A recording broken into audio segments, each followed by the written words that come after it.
Good evening, everyone. We will now begin the evening service of the Miroku Association headquarters, expressing our gratitude to God and Meishu-sama for blessings and protection received while participating in the construction of paradise on earth. Amatsu-Norito and Miroku Prayer, please stand.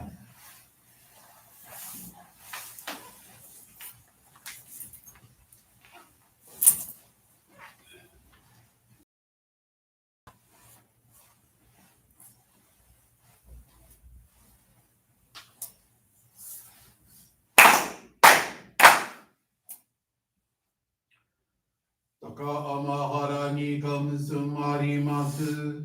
Kamurogi kamurogi no mikoto mochite. Sumeni oya kamuhizanagi no mikoto.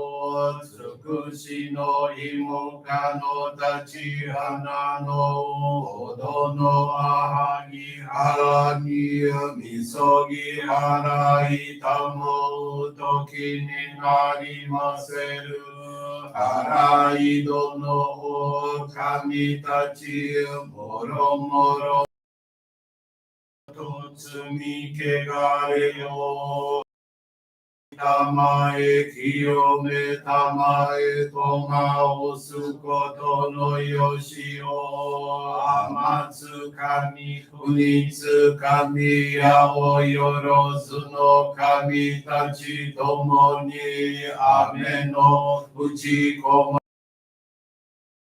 Tete kikoshi neseto kashikomi mo maosu. Miroku o mikami mamori tamae saki hae tamae. Miroku o mikami mamori tamae saki hae tamae. Oshie mi oya nushi no kami mamo saki hae tamae. Oshie mi oya nushi no kami mamori tamae saki hae tamae.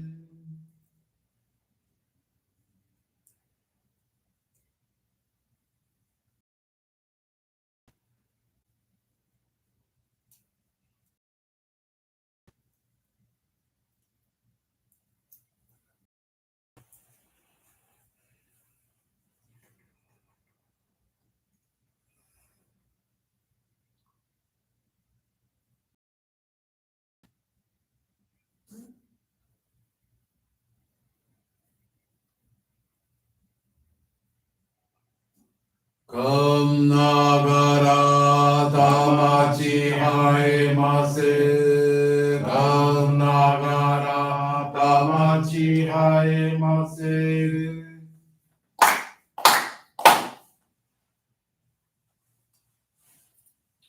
Great God of light, creator and giver of all life, in accordance with your divine will, the long age of night draws to an end.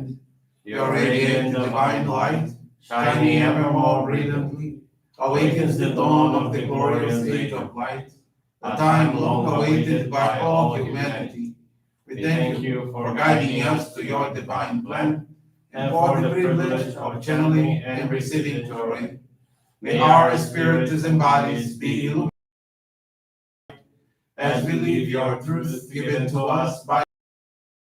Make us pure and effective instruments of your divine light, so that we may serve you and all those with whom we come in contact. May paradise on earth be realized, with health, peace, and prosperity, a reality in our lives. Great God of light, radiate our souls with your divine light, so that we may truly become instruments of your great plan.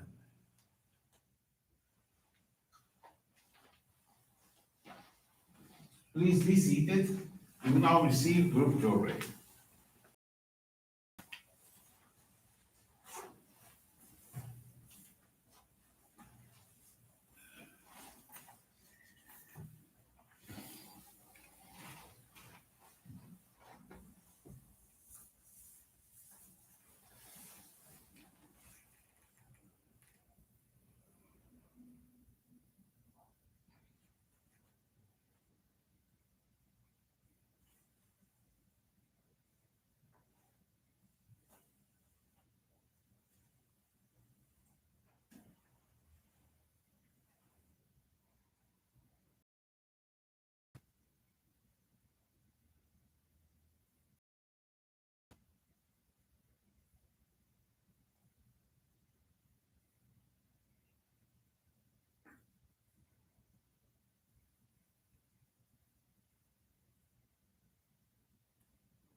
May God and Meishu-sama bless you. Johrei, we will now listen to a reading from Meishu-sama's teachings.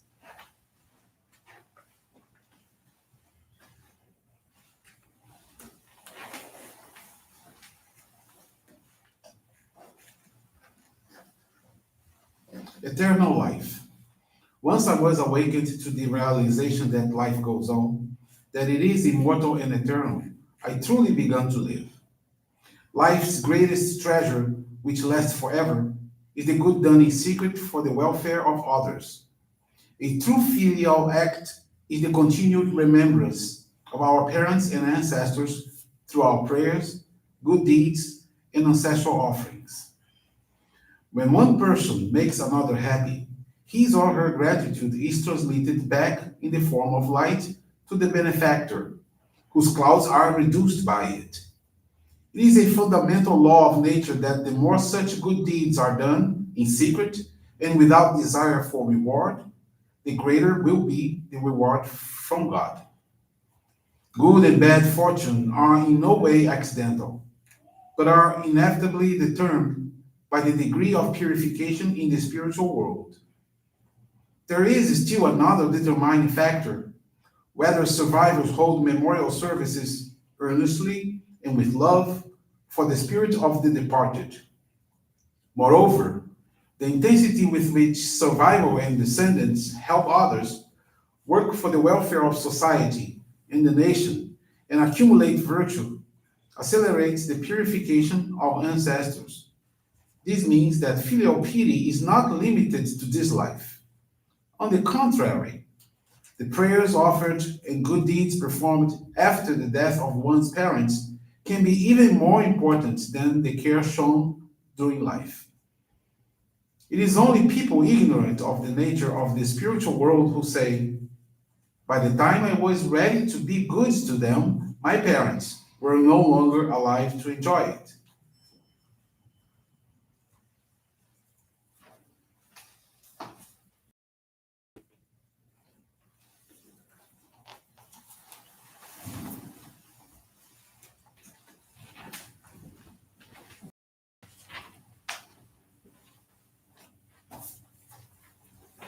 Good evening, everyone. Thank you for joining the evening service of the Miroku Association headquarters.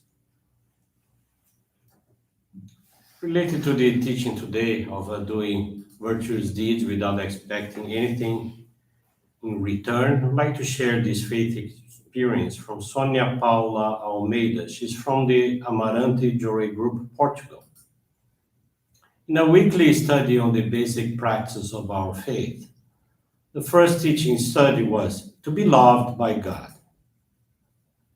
In the conclusion, the following was proposed. To be loved by God, it is necessary, first of all, to discover the points where we are not being pleasing to God and to improve that point. In Sonia's case, she immediately felt what point she wanted to improve in this study and which she believes is not to the liking of God. It is for sure her feelings in the dedication of assisting regular visitors at the neighborhood of Lisha. She feels down, discouraged, and helpless because although many of them have been attending meetings for a long time, they still haven't awakened to the spirit of giving service. If she asks them to help with a certain task, such as bringing flowers to the meeting, making flowers of light, tidying up the room, etc., they always give her some excuse and don't do it. They just want to receive Johrei. There have been situations where they complained because sometimes she couldn't have flowers at the meeting. Thus, she ended up doing everything: buying the flowers, making the flowers of light, preparing the room for the meeting, etc. She even decided to close her hairdressing salon on Tuesday afternoons to allow people to have longer Johrei hours. But the truth is that she didn't see any of their recognition in this regard. She felt, in fact, very discouraged and often wanted to leave everything to the responsibility of somebody else. She could identify in her a point that displeases God. and decided to perform a task to improve herself. She began praying daily for all these gatherings participants with the feeling of awakening to their true mission so that they become happy and expressing gratitude for their existence without expecting anything in return. She began doing this practice right there at the meeting. In each Johrei that she channeled or received, she thought about each one of them, prayed, and thanked for their existence. She started to feel better, lighter, just by thinking and praying in this way. Already with this change in her feelings, in that same meeting, she decided to ask a participant if she could bring flowers for the next week's dedication. This participant was one of those who had already declined this dedication several times. But what was Sonia's surprise this time, with all conviction, said, oh, right away that she would do it. Another participant who was in the room and who also only made excuses for not bringing anything, when she heard the conversation, immediately said she wanted to bring flowers too. And yet another one replied right away, oh, I will bring it next week. A weekly schedule was then created right there, which is currently all filled out. The following week, the ones who brought the flowers were a husband and daughter, as the participants in question could only come at the end of the day. They not only brought the flowers, but also on their own initiative, prepared and made several flowers of light for the meeting, something that had never happened before. It looked like the meeting. This family's son, who had not come for many months, came to the meeting with his mother at the end of the day. And another week later, it was the turn of the other visitor to bring the flowers, and to Sonia's surprise, she reported that she wants to take the classes to become a member after several years of just wanting to. These changes in these individuals are making Sonia very happy. She feels light, confident, and was able to prove through this experience the veracity of the following statement in the teaching that they studied to be loved by God, which says, faith only has real value when we are happy. If we practice but do not reach happiness, it is because the reason infallibly lies in our own spirit. In other words, when she changed her feelings of sadness, concern, discouragement to a feeling of love, not expecting anything in return, and expressing her gratitude for people, everything changed. She feels the people around her happier, and she's happier too. She was also able to deepen her understanding that dedications performed with the right feelings. In the example here of flowers of light, they save people, their ancestors, and descendants. Sonia's commitment is to pray ever more for others, to increase her love for them, and to involve them furthermore in giving service to fulfill their true missions, becoming useful to God. She's very thankful to God, Meishu-sama, and all those she's assisting, as they are very important in her growth, as shown in this faith experience. And I have another experience I would like to share with you. I've been sharing the past 3 experiences since Monday. They are all from very young Johrei members, because in Brazil on October 12th is Children's Day. So they are encouraging all these youth members to share their own experience. And this one is from Ellen Maria Nascimento. She's from Pituba, Bahia, Brazil. Ellen Maria is 15 years old and has been part of the Johrei family since she was little. Her mother is a healthcare professional and has a very intense work routine. Due to that, Ellen was raised by her sister. Like Ellen's mother, her aunt has been a Johrei member for many years, and she always took Ellen to church to dedicate. She taught Ellen the importance of materializing donations of gratitude and attending services. Ellen grew up without her father's constant presence, as he lives in another state. During childhood, she was very sad due to his absence. 2019, she was allowed to take an advanced course for members, the level 1 of this course. and to participate in various study sessions with the youth group. As she studied the teachings and listened to faith experiences in the meetings, she began to understand many things better. She became inspired to the importance of praying for her ancestors with a true feeling of gratitude and decided to fill out the form for the annual ancestors service. She used to fill out these prayer forms as a mere formality.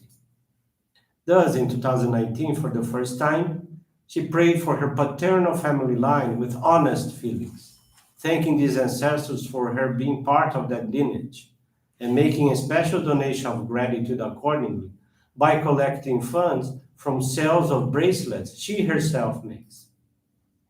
He invited her to visit her grandmother, and it was a wonderful gift she received, as she always wanted to see her. A few days after the service, her father texted her mother, wanting to get in touch with Ellen and asking if she would forgive him. On November 23, which is Ellen's birthday, her father called her and they had a long talk. He asked for forgiveness and Ellen accepted. At that moment, it seemed that her heart had received a shower of light, freeing herself from a great weight in her shoulders. Her father invited her to visit her grandmother, and it was a wonderful gift she received. Since then, many things have changed, including her relationship with her mother, which has become lighter and more harmonious. Currently, Ellen and her father are very close. They are always talking and sharing what is happening in their lives. Thank you very much for listening to these faith experiences. Wish a very wonderful evening and looking forward to your presence in our upcoming daily service. Thank you very much. This brings to a conclusion our evening service. Thank you everyone for joining us and have a blessed evening.